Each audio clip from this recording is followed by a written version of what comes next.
Assalamualaikum warahmatullahi wabarakatuh. Alhamdulillahirabbil alamin. Assalatu wassalamu ala asyrafil anbiya'i wal mursalin wa ala alihi wa ashabihi ajma'in.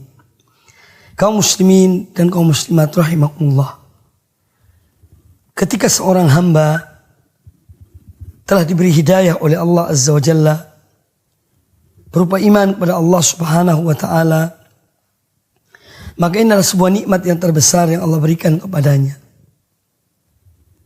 Oleh karena itu, seyogianya seorang hamba senantiasa mensyukuri nikmat Allah berupa hidayah tersebut. Namun sebagai seorang manusia, bagaimanapun upaya yang dilakukan agar dapat istiqomah dalam berbuat baik, namun terkadang dia terjerumus dalam kemaksiatan dan dosa.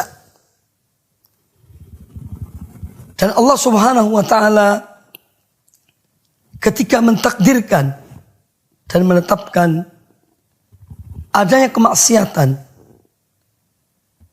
adalah memiliki hikmah, dan di antara hikmah yang besar untuk Allah Subhanahu wa taala menampakkan sifatnya. Karena di antara sifat-sifat Allah Azza wa Jalla, Allah adalah zat yang maha pengampun, zat yang maha pemaaf, zat yang senang tatkala hamba-hambanya kembali dan bertobat kepadanya. Terjerumusnya seorang dalam dosa dan kesalahan merupakan sesuatu yang telah diberitahukan oleh Nabi sallallahu alaihi wasallam. Dalam hadis beliau riwayat Imam Ibnu Majah, kata beliau alaihi salatu wassalam, kullu bani adam khata'un wa khairul khata'in at-tawwabun. Setiap anak Adam pasti berbuat kesalahan, berbuat dosa, dan sebaik-baik orang yang berbuat dosa adalah orang-orang yang bertaubat, yang banyak bertaubat dan kembali kepada Allah Subhanahu wa taala. Demikian pula Allah Azza wa Jalla dalam Al-Qur'anul Karim telah menyebutkan, mengatakan pada hamba-hambanya yang berbuat dosa agar tidak putus asa dari rahmat Allah. Allah taala berfirman, "Qul ya ibadiyalladzina asrafu ala anfusihim la taqnatu min rahmatillah. Innallaha yaghfirudz dzunuba jami'an. Innahu huwal ghafurur rahim."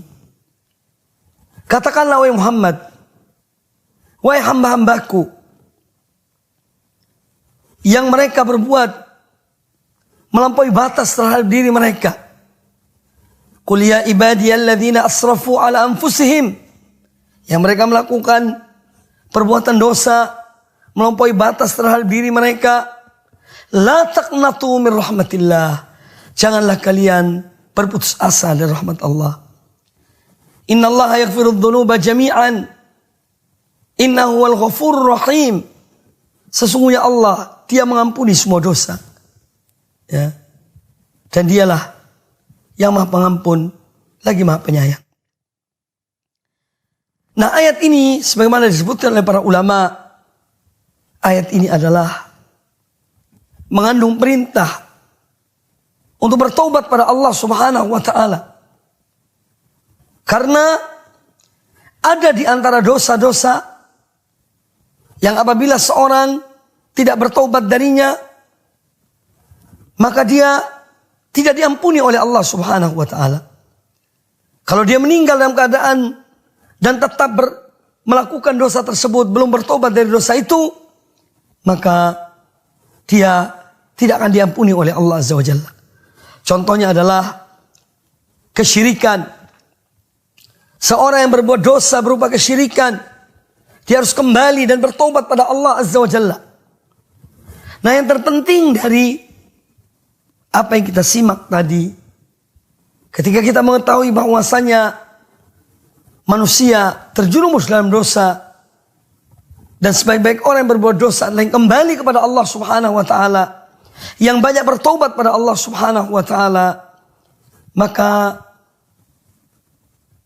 kewajiban seorang hamba yang mana dia tidak luput dari dosa dan kemaksiatan adalah dengan dia kembali kepada Allah Subhanahu wa ta'ala. Dia melakukan kebaikan. Dia mengadakan perbuatan yang baik sesudah dia berbuat keburukan. Sebagaimana disabdakan oleh Nabi sallallahu alaihi wasallam, wa atbi'is sayyi'atal hasanata tamhuha. Dan ikutilah satu perbuatan buruk dan engkau melakukan perbuatan yang baik. Para ulama menyebutkan melakukan perbuatan yang baik setelah melakukan perbuatan yang buruk, yang pertama adalah dengan bertaubat pada Allah Azza wa Jalla. Seorang mengakui akan dosanya dan kesalahannya. Yang kedua adalah dengan memperbanyak amal-amal kebaikan setelah seorang melakukan perbuatan dosa dan kesalahan. Dan ada sebuah hadis Nabi sallallahu alaihi wasallam yang mana hadis ini tentu mendorong seseorang untuk senantiasa bertobat dan kembali kepada Allah Subhanahu wa taala serta melakukan amal-amal kebaikan setelah dia melakukan suatu perbuatan dosa, suatu kemaksiatan atau suatu kesalahan. Diriwayatkan oleh Imam At-Tabrani dalam kitabnya Al-Mu'jamul Awsat dari sahabat Abu Dzar Al-Ghifari radhiyallahu anhu, beliau mengatakan bahwa Rasulullah sallallahu alaihi wasallam bersabda, "Man ahsana fima baqiya ghufira lahu ma madha." Man ahsana fima baqiya. Barang siapa yang dia berbuat baik pada sisa-sisa umurnya, pada sisa-sisa kehidupannya, niscaya dia akan diampuni apa yang telah dia lakukan, apa yang telah dia kerjakan dari perbuatan-perbuatan dosa. Kemudian kata Nabi sallallahu alaihi wasallam, "Wa man asaa fima baqiya ukhidha ma madha wa ma baqiya." Wa man asaa, dan barang siapa yang dia tetap berbuat jelek ya pada sisa-sisa umurnya, maka dia akan diberi sanksi dari dosanya yang terdahulu maupun yang kemudian. Nah, hadis ini sebetulnya apabila seorang merenungkannya, betapa Allah Subhanahu wa taala memiliki rahmat dan ampunan yang besar kepada hamba-hambanya. Maka Nabi sallallahu alaihi wasallam mengarahkan kepada hamba-hamba Allah, kepada umatnya, agar dia memanfaatkan umurnya atau pada sisa-sisa umurnya, sisa-sisa waktunya yang ada untuk melakukan perbuatan-perbuatan yang baik. Maka perbuatan-perbuatan yang baik yang dilakukan di akhir-akhir kehidupannya akan menghapus dosa-dosanya yang terdahulu. Dia akan diampuni oleh Allah Subhanahu wa taala dari dosa-dosanya yang terdahulu. Tetapi barang siapa yang dia terus berbuat jelek, terus berbuat dosa dan maksiat di akhir-akhir kehidupannya, sampai mungkin naudzubillah min dzalik, di akhir dari kehidupannya dalam keadaan tetap berbuat dosa, maka kata Nabi sallallahu alaihi wasallam, "Ukhidha fima baqiya wa ma madha." Maka ukhidha bima madha wa ma baqiya.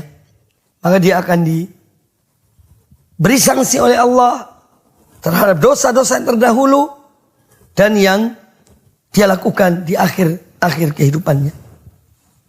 Makanya seorang hamba ketika dia selalu minta kepada Allah Azza wa Jalla agar Allah memberikannya, menganugerahkan kepadanya husnul khatimah, mati dalam keadaan baik, salah satunya adalah mati dalam keadaan dia telah bertobat pada Allah Ta'ala. Mati dalam keadaan dia melakukan amal kebaikan, amal soleh. Dan ini salah satu tanda, salah satu ciri seorang mati dalam kebaikan. Dan Allah Azza wa Jalla apabila menghendaki seorang hamba kebaikan di akhir hidupnya, yaitu dengan dia mati dalam keadaan baik, dalam keadaan husnul khotimah, maka Allah menggunakan hamba ini. Sebagaimana disabdakan oleh Nabi sallallahu alaihi wasallam dalam hadis yang sahih, "Idza aradallahu bi 'abdin khairan," apabila Allah menghendaki suatu kebaikan bagi seorang hamba, ista'malahu, maka Allah akan menggunakan atau memakai hamba ini. Maka sebagian sahabat bertanya, sebagian sahabat bertanya kepada Nabi sallallahu alaihi wasallam, "Ya Rasulullah, wa kaifa yasta'miluhu?" Wahai Rasulullah, bagaimanakah Allah memanfaatkan, Allah memakai orang ini, seorang hamba tersebut yang Allah menghendaki kebaikan baginya? Kata Nabi sallallahu alaihi wasallam, "Yahdihi li amalin salihin qabla mautihi." Yahdihi li amalin salihin qabla mautihi. Maka Allah memberikan petunjuk, memberikan hidayah, memberikan taufik kepadanya, yakni untuk melakukan amal-amal kebaikan sebelum dia meninggal. Ini cara bagaimana Allah Subhanahu wa taala memakai seorang hamba di akhir kehidupannya, yang mana Allah menghendaki kebaikan baginya. Maka itu kaum muslimin dan kaum muslimat rahimani wa rahimakumullah, tidak ada gading yang tidak retak, tidak ada manusia yang luput dari dosa dan maksiat, kecuali orang-orang yang memang dipelihara dan dijaga oleh Allah Azza wa Jalla. Tetapi yang terbaik adalah bagaimana seorang menyadari dan menyesali perbuatan dosa yang pernah dia lakukan. Kemudian penyesalan itu menggiring dia, membawa dia kepada taubat, kepada amal kebaikan sampai akhir dari kehidupannya. Seorang yang pernah melakukan kesyirikan, tinggalkanlah kesyirikan itu. Hijrahlah dari kesyirikan kepada tauhid. Seorang yang mungkin melakukan perbuatan-perbuatan yang tidak dicontohkan oleh Nabi sallallahu alaihi wasallam, maka tinggalkanlah perbuatan itu.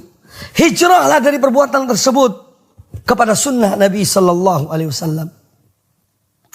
Seorang yang pernah terjerumus dalam perbuatan-perbuatan dosa dan maksiat, hendaklah dia berhijrah dari perbuatan dosa tersebut kepada perbuatan ketaatan, sebagaimana yang disabdakan oleh Nabi sallallahu alaihi wasallam dalam hadis sahih riwayat Imam Muslim, "Wal muhajiru man hajara ma nahallahu an." Dan seorang yang berhijrah adalah orang yang meninggalkan apa yang dilarang, apa yang dilarang oleh Allah Subhanahu wa taala. Dia meninggalkan apa yang dilarang oleh Allah, dan dia tentu kembali kepada Allah dan melakukan ketaatan-ketaatan pada Allah Ta'ala. Semoga Allah Azza wa Jalla senantiasa memberikan pada kita taufik, memberikan kekuatan untuk kita selalu kembali kepada Allah, menyesali perbuatan dosa yang kita lakukan, menyesali waktu dan umur kita yang berjalan, yang berlalu, ya. Dan di saat-saat itu mungkin kita melakukan dosa atau menyia-nyiakan kesempatan yang ada. Semoga semua itu diampuni oleh Allah Subhanahu wa taala, dan kita mengisi kehidupan kita adalah dengan beribadah kepada Allah Subhanahu wa taala sampai akhir dari kehidupan kita. Semoga apa yang disampaikan bermanfaat bagi kita semuanya. Aqulu qouli hadza wallahu taala a'lam. Wassalamualaikum warahmatullahi wabarakatuh.